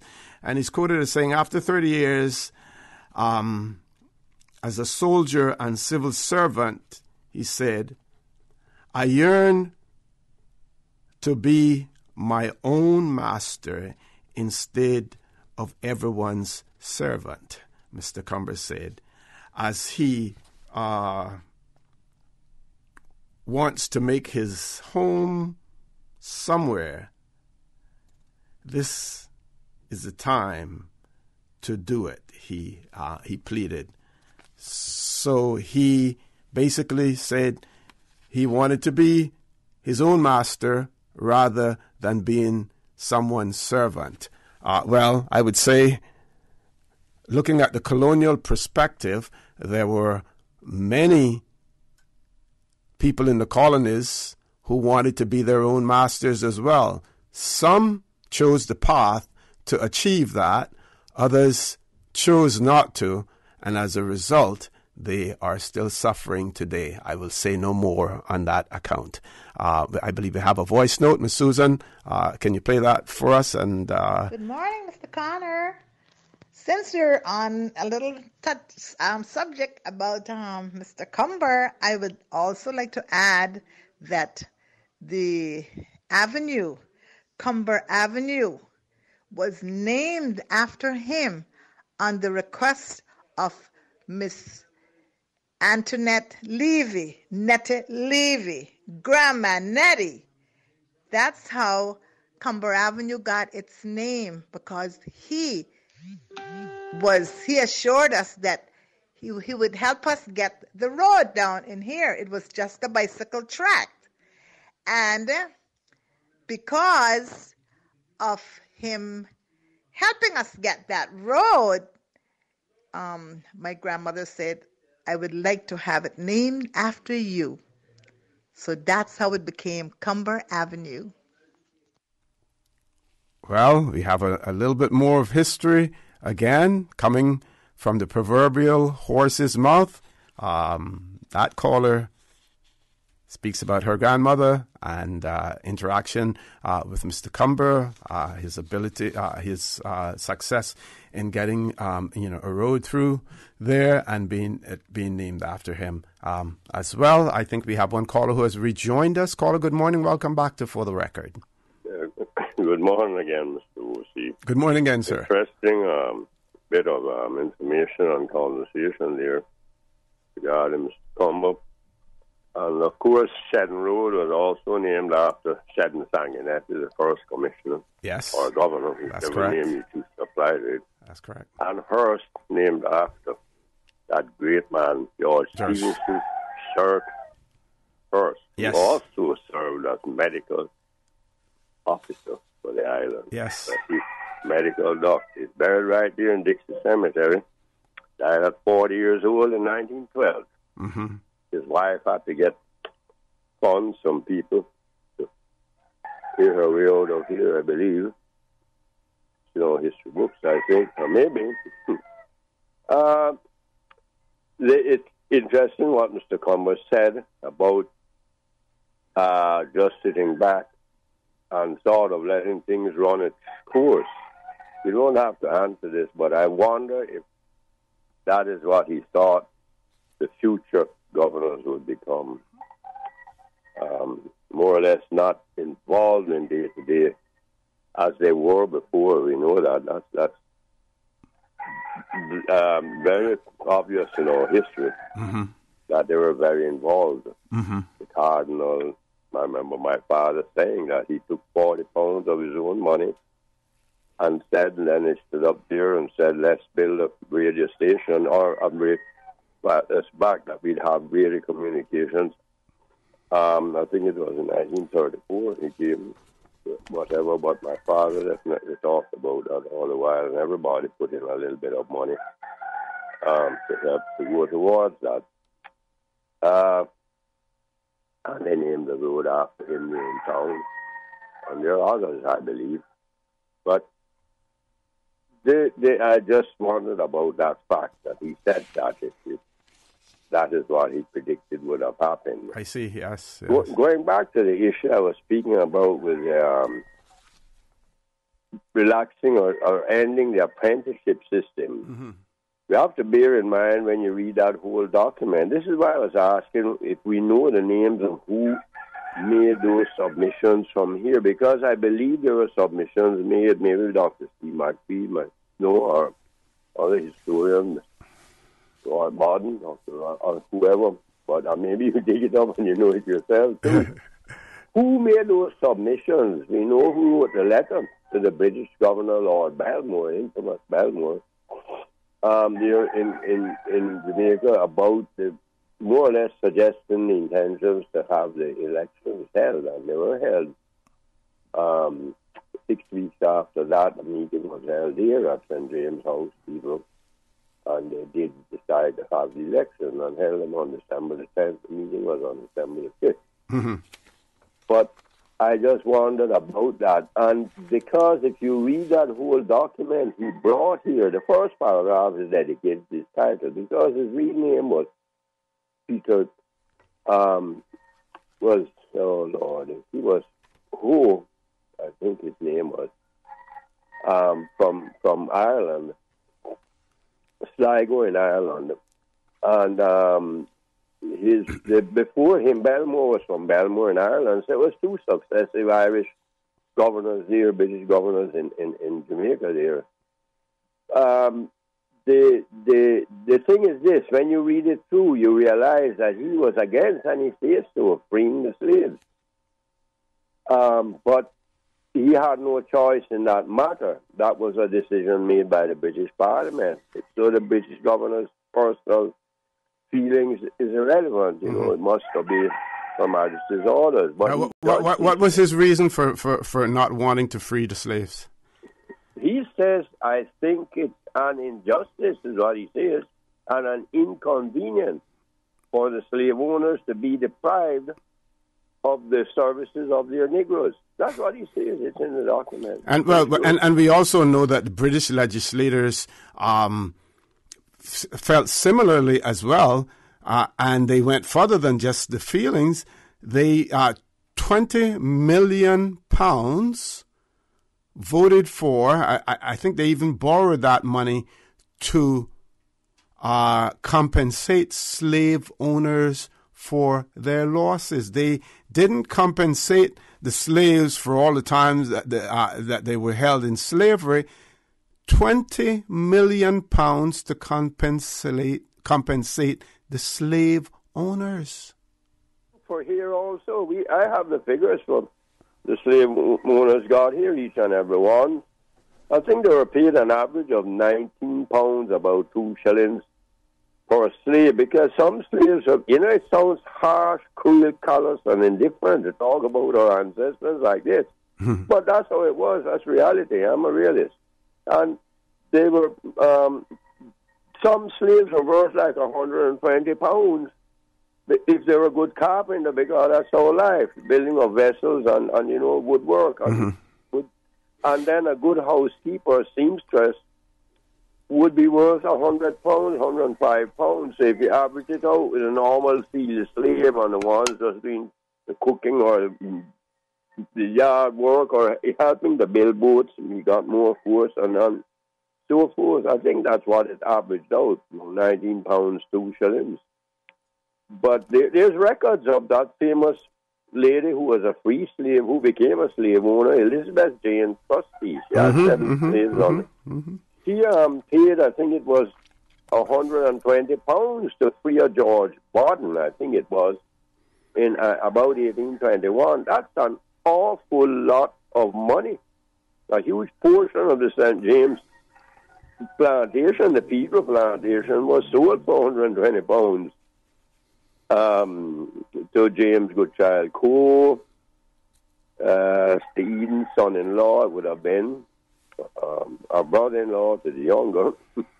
For that, so to him for that, that shows you the kind of money that she was able to have in her possession, a successful business. There are lots of things, it sounds boring to young people. They don't want to know this, rather than Wi-Fi and Facebook and whatever it is they play around with. They're constantly on those things. They're not interested in listening. Maybe, but I just thought that it would be good to try and check into these things and do what Mr. Ian Fleming says, get things right. And they'd only read those 2 famous paragraphs of his. 62 years now in April it will be. If we just read them, everyone would try and get read. Thank you very much. Thank you very much, caller. We have to go to the commercial break now, folks. Please stay tuned for the record. We'll be back shortly. I remember playing at 7 Mile Beach as a boy, eating mango by the sea, learning how to snorkel. My mother, she worked so hard to provide for our family so that we could have those moments. Seeing her age has been tough. That strong, capable woman, now in need of daily support, it's my time to be strong for her. CTMH Doctors Hospital Pharmacy understands the importance of the careful decisions you make every day for your family. Our staff work towards healthcare excellence and providing the most current and up-to-date training with pharmaceutical care, so you can feel confident in knowing that your family is safe with the right medication. At CTMH Doctors Hospital Pharmacy, we take care of your health. Since 1993, Rotary Central has worked diligently each year to provide quality bus shelters to our community. A traveling convenience to our school children, the elderly, young people going to work, guest workers, and visitors using the public bus. We, Rotary Central, help you, our advertisers, make it happen. Your marketing dollar travels a far way, positioning your message, your product, your services, your presence in over 83 bus shelters. Every dollar you spend, every advert you place helps to build another bus shelter, providing modest comfort for Cayman travelers. Reserve space now on the only billboard medium in the Cayman Islands. Email rotaryshelters@gmail.com. rotaryshelters@gmail.com. The Bus Shelters, a partner in community convenience. Another inspiration program by Rotary Central Cayman Islands. Headlines. With the latest headlines. Headlines. All the news when you want it. Tune in to Radio Cayman for hourly headlines of the day's top stories. One of Cayman's bright and shining young stars. Local, regional, international. Headlines. Turning to international news. Updates on the hour between 7 a.m. and 6 p.m. on weekdays. Radio Cayman News. Headlines. Your voice, your choice for today's biggest news. Monday through Friday, 3 to 6 p.m. Radio Cayman Super Jam Show, the #1 drive time entertainment show on your radio, featuring Lil Sinatra. Enjoy a mix of pop, hip-hop, reggae, dancehall, Latin, soca, urban gospel, old school. The Super Jam Show is fueled by the proud sponsorship of insurance agent Michael Webster from Cayman Insurance Center. Don't take chances with your family's future. For the record, with Orrett Connor. Initiating system. For information that matter. For the record, with Orrett Connor. Continues right now on Radio Cayman. Good morning and welcome back to For the Record. We have our phone lines open all morning for you, discussing several issues. I've been reading from the Trade Winds newspaper, 1965. Work permit law. We had MLA Mr. Arden McLean call in and explain to our listening audience the provisions of Section 77 of the Cayman Islands Constitution Order 2009 in relation to the presentation of bills in our legislative assembly as well. I heard one of our callers talk about slavery, freeing of slaves. I've read from the old Caymanian weekly newspapers the wedding of Mr. Niels Godfrey and Miss Olsey. I read about the administrator, J.A. Cumber, refusing to accept a third term as administrator in these islands because he wanted to be his own master and not always being a servant of the people. Talked about the Parent-Teachers Associations at the West Bay Primary School, which later became John A. Cumber Primary School, threatening to close the school down because of the conditions at the school in relation to the bathrooms, the toilets at the school as well. And then we saw where Mr. Cumber addressed them in the opening of the school. I don't think it was completely finished at that point in time, but they were ready to occupy it as well. Now I'm going to read 50 years ago on the 18th of January 1968 edition of the Caymanian Weekly, precursor to the Caymanian Compass. The article, Honda Thefts and Chamber Backs Cayman Dollars. So bear in mind now, this is in 1968, Honda thefts. We hear about motorcycle thefts, a lot of them here in the Cayman Islands as well today. Just going to just add this little piece to it. 1968, we didn't have a whole lot of expats in the Cayman Islands working here, people on work permits. We have a tendency these days, whether correctly or incorrectly, to point at a lot of the crime, and we point our fingers at expatriates. That may be warranted in some respects, but we also bear in mind that a lot of the crime committed in Cayman Islands are committed by Caymanians as well. And I would imagine that in 1968, these Honda thefts, they were probably committed by Caymanians because we didn't have that many expats here in 1968. So the section in relation, it says here, the following story titled Chamber of Commerce Members Favor Cayman Dollars. The dollar question appeared on the front page, and it reads, currency was the big question on the agenda when the Chamber of Commerce held an extraordinary general meeting of members on Thursday last at the town hall. The rate of exchange to be used by the merchants or mercantile community, they say, in accepting dollars for sterling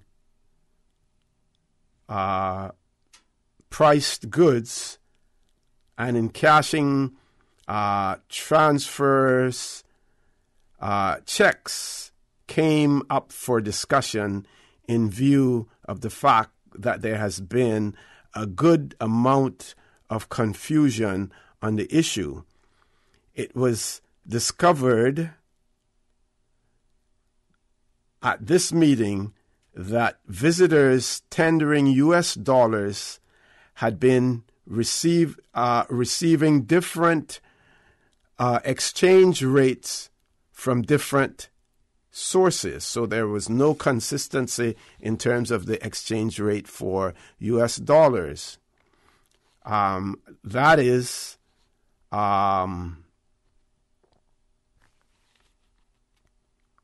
pounds, shilling, and pence, 8 shilling.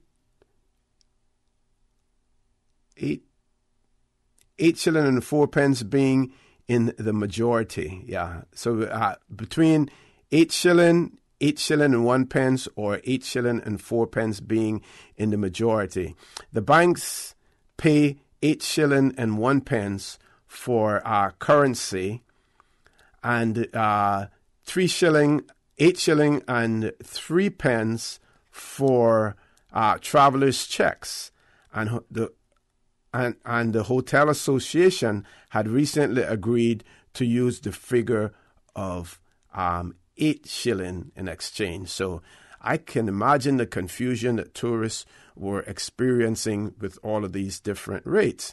So it goes on to say 2 proposals were placed before the meeting.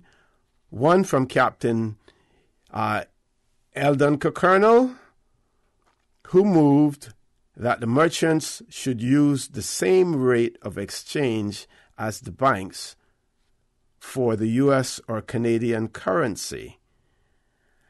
The counter-proposal was moved by Mr. Jim Borden, that is, that the Chamber recommend that its members use the exchange rate of $2.40.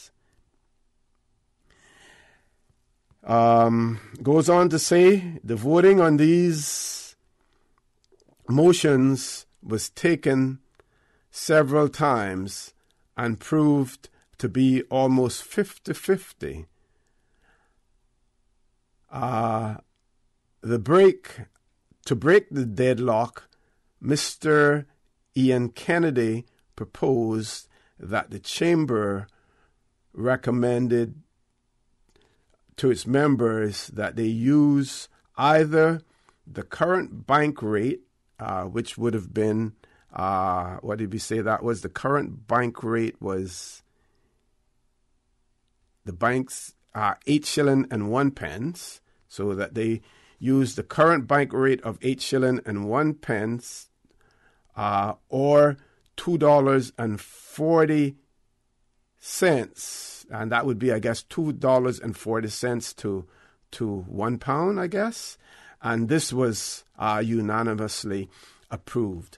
So, confusion in 1968 about the currency in the Cayman Islands, and of course, what that also proves is that the clout that the mercantile class had in the Cayman Islands in relation to all of that, between the banks and the mercantile class. My question to you, has it changed?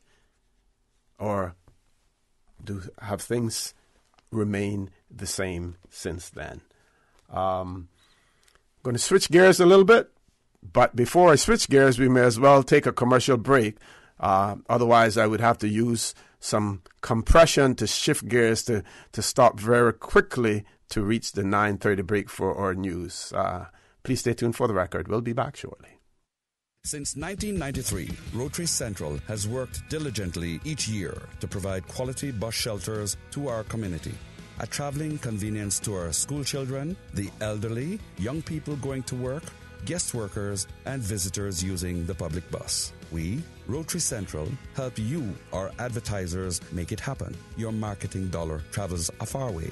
Positioning your message, your product, your services, your presence in over 83 bus shelters. Every dollar you spend, every advert you place helps to build another bus shelter, providing modest comfort for Cayman travelers. Reserve space now on the only billboard medium in the Cayman Islands. Email rotaryshelters@gmail.com. rotaryshelters@gmail.com. The Bus Shelters, a partner in community convenience.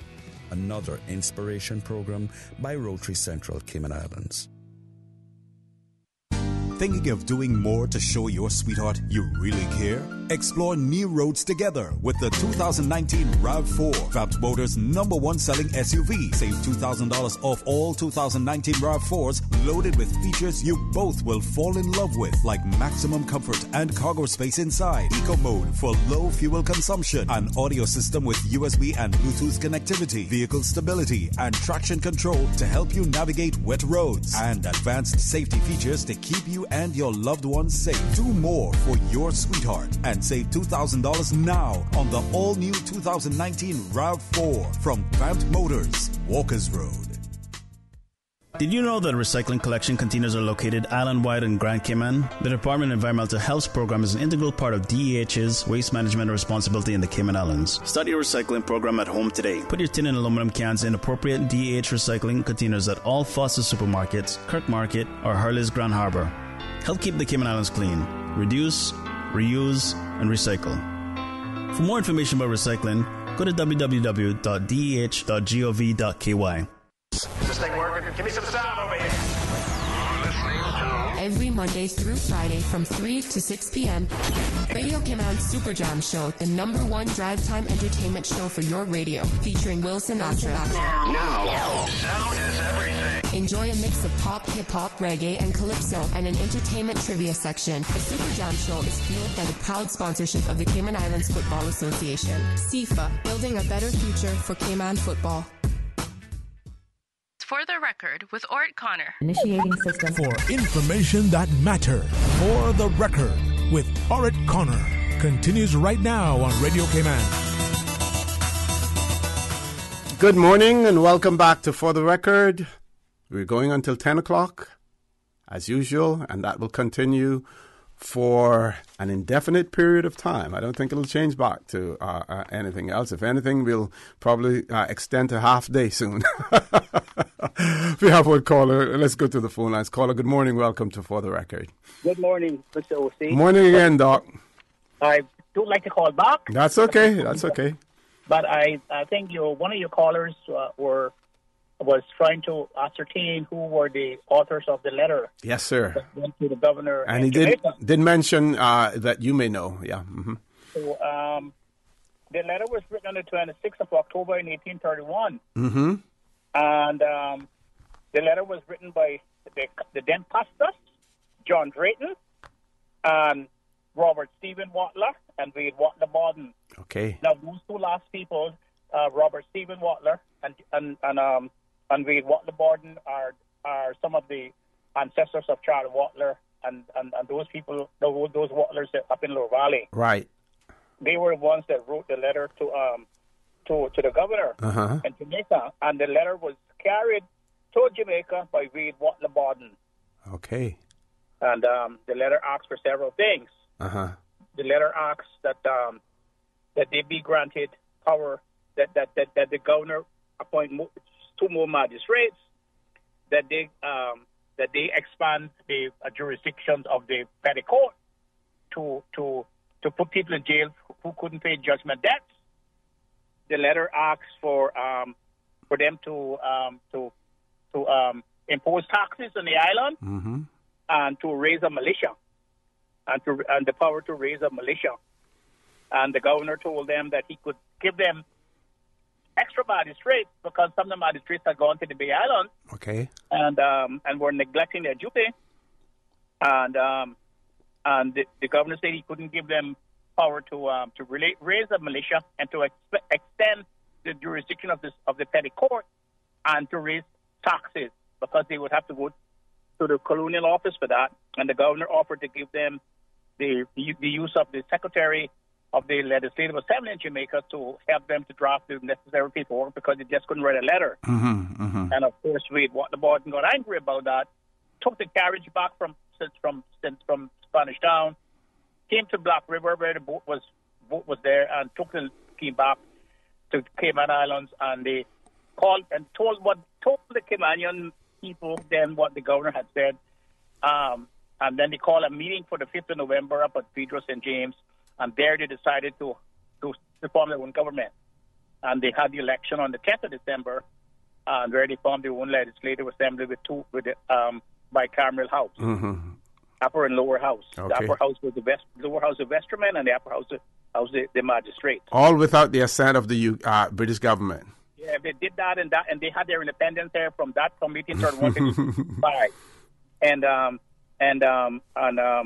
they did erect a militia.